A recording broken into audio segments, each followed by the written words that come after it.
में लगाई जाने के लिए कहा गया है, नहीं घर में ही बैठ करके करने के लिए कहा गया है। यह सबसे आसान है।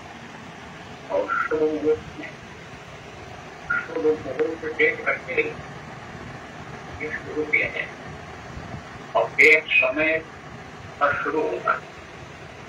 समय आपको बता दिया जाएगा के बाद और एक ही समय पर शब्द का समाप्त होगा। अलग अलग समाप्ति नहीं हो और अलग अलग शुरुआत नहीं हो। गुरु महाराज की दया तो मैं शुरुआत भी कर दूंगा और समापन भी कर दूंगा। दया मोड़ कौन किया है करेगा तो वो शिरोभाग है, एक समय पर शुरू होगा। उसकी शुरुआत कहाँ से की जाएगी? उज्जैन आश्रम से।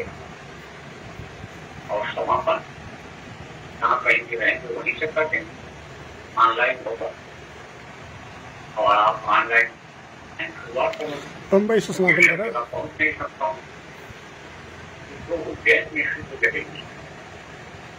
वो 9 दिन की शिविर लगे और वो अखंड चलेगी और बाकी लोग तो आप लोग अपने अपने घरों में रह करके करोगे, वो अखंड नहीं रही। जब समय मिले तब पढ़ो 24 घंटे। प्रार्थना तो एक बार हो जाएगी, भजन करते हुए ध्यान भजन से शुरुआत होगी। ध्यान भजन करते थे तो कहीं रुकना होगा तो रुकेंगे, कहीं अपना काम के लिए जाएंगे, किसी के काम के लिए जाएंगे। लेकिन जब लौट करके फिर बैठोगे तब प्रार्थना नहीं करती है और मुझे तो उसमें कुछ बोलना ही नहीं रहेगा। अंदर में आवाज को सुनना रहेगा, अंदर को देखना रहेगा, अंदर भी नहीं करना रहेगा, मन का उच्चारण भी मुझसे नहीं किया जाएगा। तो कोई कहीं भी कर सकता है। शिविर नहीं लगे, घर में ही पढ़ो, जहाँ सोचे वो वहीं पर पढ़ो। रात आपकी है, रात में दुनिया सोचती है और रात को आप जब गए तो रात में ही आपका पूरा पूरा हो सकता है। तो इसको जैसे भी उसको काम लेता हो आप दो लोग मुहूर्त में कर ले जाओ, उनके ऊपर गुरु महाराज दया करेंगे। अपनी बात आपसे सुन दो, जो ये ताप नष्ट करने के लिए ताप जिसको कहते हैं गर्मी प्रभाव, बहुत तेज समझो कोई गर्मी होती है, भीषण गर्मी होती है, तो कोई हल्की होती है, जैसे ठंडी में तो प्रेरण होती है, वो उतना तेज कदम नहीं लगती।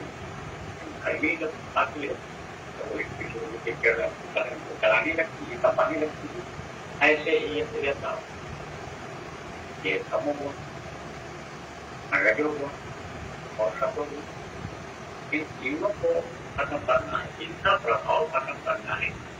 इनका प्रभाव जब खत्म होगा तब सत्युग गुण बनेगा, तब सत्युग भाव आएगा और नहीं तो कर्म का असर रहेगा। तो फिर मुहूर्त निकाला गया 3 दिन में तमोगुण तो नष्ट करना है, खत्म करना।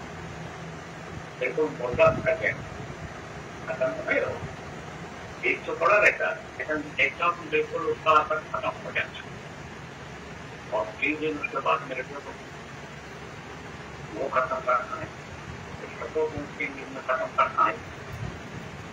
और जो 3 दिन भी लग करके, चाहे 3 दिन तमोगुण का हो, रजोगुण का हो, सत्वगुण का हो, 3 दिन लगातार चाहे देश में चाहे आपके 8 से 12 घंटा साधना अगर कर ले जाएंगे तो तीनों में से जिस तेलों के बारे में शुरुआत में आपके उन्हीं का प्रभाव था, वही फिर असर नहीं करेगी। उनका प्रभाव 8 घंटा का नहीं कम से कम। तो अब आपके संग इस तरह से आप सब लोगों को अपने सबको नहीं शिविर नहीं लगाएंगे। शिविर अगर लगेगी तो परिवार को नामदानी में समझ में आ जा रहा है। 2 घंटे का सामने मोटी अखंड नहीं रहेगा, बहती गंगा नाम तो ट्रेन का ही रहेगा। वहीं पर बैठेंगे लोग, लगातार बैठे रहेंगे तो अपनी दौरान आपके संदो नवरात्रि का मतलब ये होता है नवरात्रि, तो वो वही कितनी भी देर करो पर और घरों में 4 घंटा करेगा तो ज़्यादा नहीं फायदा हो है। सकता, पकड़ करनी भी नहीं है। टुकड़ा टुकड़ा में करो, वहाँ 2 तो 2 घंटा जब का इसको समेट शुरुआत में चारों का बैठ लो, आखिरी में का बैठ जाओ, बीच में आपका और परिवार में गए बाद में बिना से ज़्यादा नुकसान कर दिया। इस तरह से कुल मिला करके करना है, मन को लगाना है, उनको साथ नहीं देता, हम साथ देने लगते हैं। कार्यकर्ता जो लोग हुआ, आप कहोगे भाई हम तो साथ न करेंगे, हम इसी में लग जाएंगे, और जिम्मेदारियाँ आपने दे रखी हैं।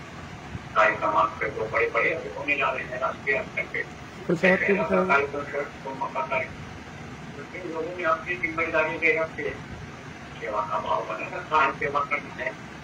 आप मन को रोक करके अगर 4 घंटा 5 घंटा निकल ले जाओ, 5 घंटा भी अगर 10 से 24 घंटे में, तो भी आपको कुछ न कुछ सेवादार में तो 5 घंटे छूट नहीं ऐसे भी आधा टाइम करो, किसी भी तरह से 2 घंटा 2-2.5 घंटा कर लो।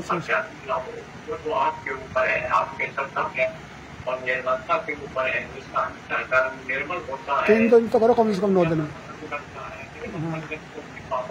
9 दिन कर सकते, 9 दिन का कुल मिला करके ये एक साधना शिविर है, साधना का कार्यक्रम है। ये कार्यक्रम जो है महत्वपूर्ण है, उसमें लगा नवरात्र में कोई भी काम करता है तो शुभ रहता है। तो ये घंटे कभी शुरुआत करके कोई भी अच्छा काम शुरू करें तो नवरात्र में लगेगा खत्म होगा, फिर वहाँ लगा दिए गए घंटे मैसेज पड़ जाएगा में शुरू, और ये समय आपको मालूम हो जाएगा तो सुबह के समय भी शुरू होता है, और वही जब समाप्त हो जाएगा समाप्त कर दिया जाएगा। आपको कुछ दिन पहले जब बताया गया तो कहा गया था कि भाई इनका पता हट गया है, और जो देखने सुनने लग गए वो लोग वहाँ खबर करते कि हम लोग आ गए, तो वहाँ गए व्यवस्था बनवा दिया जाए। अभी 2 दिन का समय आपको दिया गया है, कल परसों बता दीजिए 2 दिन का टाइम बाकी वो लोग वो लोग भी वो पहले अनुभव होता रहा, अब अनुभव हो रहा है, आगे अनुभव नहीं समझो कि और बनाना चाहते हो, मैं तरक्की करना चाहते हो, तो वो लोग ज्यादा संपर्क आए और ये हाथियों का जो शुरू महिला ने कहा था देवियां सही हो जो बुद्धि हूँ और बुद्धि हूँ, ज्यादा बुद्धि हूँ, ज्यादा बुद्धि होता हूँ, बुद्धि हो भी नहीं है, और बच्चे वाली महिलाएं नहीं है, क्योंकि एकदम शांतिपूर्ण बच्चे वाली महिलाएं नहीं आएंगे, करना रहेगा। वहाँ कोई शोर शराबा भी नहीं करना चाहिए, कोई बात भी नहीं करेगा, मोबाइल किसी का बजेगा नहीं। ऐसी निगरानी करने वालों को व्यवस्था बनानी पड़ेगी। आजकल के लोग आपसे निगरानी करने वाले लोगों को रखो, वो लोगों को बताना पड़ेगा। कोई भी अगर बात करे, कोई भी प्रार्थना से बोलने लग जाए या ऐसा हो जाए, या कोई बच्चा लेकर के आता तो बच्चे वाले को बिल्कुल मना ही होता। बच्चे वाली औरतें नहीं है, ज्यादा बुढ़िया लोग नहीं आएंगे, ज्यादा बच्चे लोग नहीं आएंगे, ऐसे लोग पेंशन को आएंगे जो बैठ करके चेक कर सकें। और अगर नियम को थोड़ी तोड़ेगा, इसमें बोलेगा, उसको शराबा करेगा, करेगा, तो उसको उठा दिया जाए, हर भी तुरंत भेजा जा सकता है। यहाँ बाधा होता है, तो ये सब थोड़ा सा व्यवस्था आप सब लोगों को दिक्कत से सोगा कि थोड़ी डिस्टर्ब कभी भी मतलब लग जाओ, फोन पे बात करने लग जाओ, सारे शुरू डिस्टर्ब करा वो लोग जिनके सामने बनती है, जिनके सामने आपकी प्रगतियां नहीं आती, सूरत को नहीं पैदा में जा सुना ऐसे लोग को भी कर सकते हो। तो 12 बजे से 2 बजे तक के बीच का समय बचाया जाने के लिए महाराज भी काम कर सकते, मैं भी कहता हूँ वो समय तक तो काम का समय नहीं होता है। 2 घंटा तो होता है, 12 से 2 भी ठीक नहीं, बाकी तो 22 घंटा आपके पास है, उसमें कर लो। इनको अभ्यास करना है, आदत डालनी है, मन को रोकना है, दृष्टि को टिकाना है, आवाज कोशिश करनी है। इनका पर्दा हट गया, खुल गई, कान खुल गया और आगे बढ़ने लग गए, निकालने लग गए। वो लोग तो चाहे करो, बाधा आएगी तो हट जाएगी, अगर चढ़ाई हो जाएगी ऊपर से तब वो बाधा भी नहीं आएगी। पहले दर्जा से दूसरे दर्जा में ही पहुंचे होगी, बाधा आएगी तो 12 से 2 के टाइम में मस्कड़ी दिन को पर्दा नहीं होता, जैसा पहला होना इसे कर दिया मतलब इस तरह से आपको साधना शुरू 12 से 2 हाँ लगानी है। रात का 12 से 2 ध्यान भजन करना है, ध्यान भजन में ज्यादा से ज्यादा समय देना। तो फिर अखंड किसा रहेगा? अखंड थोड़ी अखंड क्या पहले क्या काम, अखंड तो थोड़ी साधना से अखंड नहीं है।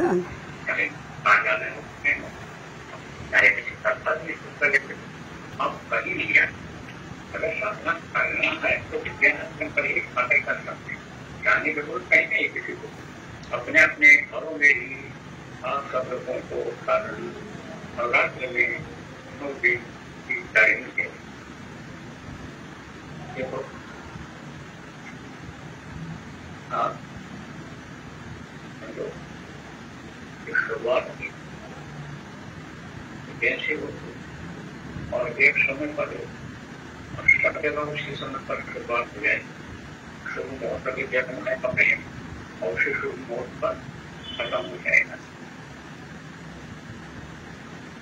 और नवरात्रि के बाद कहना होगा का कार्यक्रम भी होता रहा है, घोषणा करो होगा मुंबई जितने भी पहले शुरुआत में कहा जैसी परिस्थिति बनती थी, जैसी व्यवस्था लोग परफेक्ट वैसा हो जाया करता था, लेकिन अब कोई व्यवस्था करने वाले लोग नहीं, अब खुद व्यवस्था बनाना नहीं, जिसको कोई रास्ता कर देते हैं तो दिया है लोगों को पैसा करके बनाने का कार्यक्रम से कोरोना का हुआ दूसरा कार्यक्रम प्रबंधन का राजस्थान होगा, तीसरा कार्यक्रम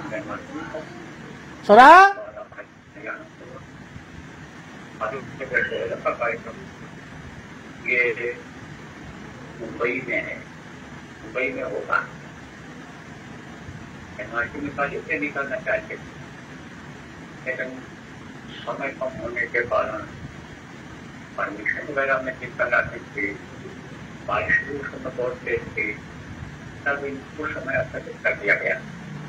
फिर उन्होंने मेहनत उसी समय से शुरू किया तो आज बता रहे थे हमको और नवरात्र को कैसे तो उन्हीं देर लोग लगाए थे, जल्दी हो जाएगा, जल्दी हो जाएगा। उनको महाराज के लिए ICU की जल्दी में कहीं भी नहीं लगा और पैसा वगैरह इनका जमा हो गया और जो परमिशन का कागज है वो कागज ऐसे हाथ में नहीं दिखते, उसको उन्होंने प्रोसेस में डाल दिया है कंप्यूटर, और जिनका पता लिखा है उनके पास पहुंच जाएगा। तो वीडियो ने बताया कि सारी कार्रवाई पूरी हो गई है, जब पूरी करनी है तो महाराज की दया रहेगी तो दशहरा का कार्यक्रम 2 दिन का, यानी 1 अक्टूबर और 2 अक्टूबर, ये हर घर मुंबई में होता है। खार घर नवी मुंबई में हो, झंडा लगा था, कहाँ लगा था? जयपुर में लगा था, कोई पूर्णिमा में, तो निवारण का लगा था, लोगों के सुखों में आराम मिला। जन्माष्टमी अम्बाला में भी झंडा लगाया गया था, वहां भी लोगों के ऊपर दया हुई। 2 आना 4 आना से लेकर 16 आना तक में बहुत लोगों को फायदा हुआ। तो झंडा मुंबई में भी लगेगा, जहाँ लोग आकर के अपनी बात कहेंगे, प्रार्थना करेंगे अपने दुख तकलीफ या समस्याओं के बारे में, तो लोगों के हृदय के बहुत कष्टों में आराम मिलेगा। और उन दोनों जगहों से कितना फायदा हुआ, उससे ज्यादा यहाँ फायदा होता है। लोगों को समझ लो कि कई आना ज्यादा होगा, 8 आना भी आप मान सकते हो कि 8 आना ज्यादा फायदा होगा। 2 आना 4 आना होता था और प्रेम भक्ति अगर कहीं करता चाहिए तो गुरु महाराज की दया से 8 आना फायदा दिखाई पड़ेगा। ऐसे लोगों के लिए भी अवसर अच्छा है, घंटा भी लगेगा। जहाँ आपके मुंबई में ही ऊपर दुबई में तो अब वहाँ पे लोग यहीं पर होता है। उसके बाद पूर्णिमा का कार्यक्रम पहले ही घोषित हो चुका है। पूरे जिला जामुन उत्तर प्रदेश, वहाँ पर तो लिखा होगा 6 और 7 अक्टूबर को वहाँ भी झंडा लगेगा। वहाँ भी दया भक्ति भी गुरु महाराज की वहाँ मिलेगी लोगों को, वहाँ पर भी कार्यक्रम होगा। उसके बाद का क्या होगा, क्या आपको ये कार्यक्रम आएंगे तो बता दिया जाएगा यह कैसे क्या करना है। तब आप लोग सुन रहे हो, आप लोग तैयारी करो, की जो इंतजाम करने वाले वो आप इंतजाम करो, प्रसार करो, व्यवस्था अपनी सब लोग बना लो, जहाँ जैसे संभव हो जिस तरह का एक योजना बना लो और उसको लगा दो। गुरु महाराज की दया दुआ का लाभ नए लोगों को ज्ञान दिलाने की जरूरत है, क्योंकि लोग भटक रहे भैया नाटक भटकना खत्म हो जाए। एक रास्ते पर सही पथ ले जाए, सही रास्ता मिल जाए, जिससे उस पर चल करके मंदिर तक ये जीवात्मा लोगों की पहुंच सके। इसके लिए सब विधि लोग हो, पढ़े लिखे लोग हो, योजना बनाते हो, अगर लागू करके कराते हो और लोग ये विचार करके योजना बना दो और उसको लागू करवा दो।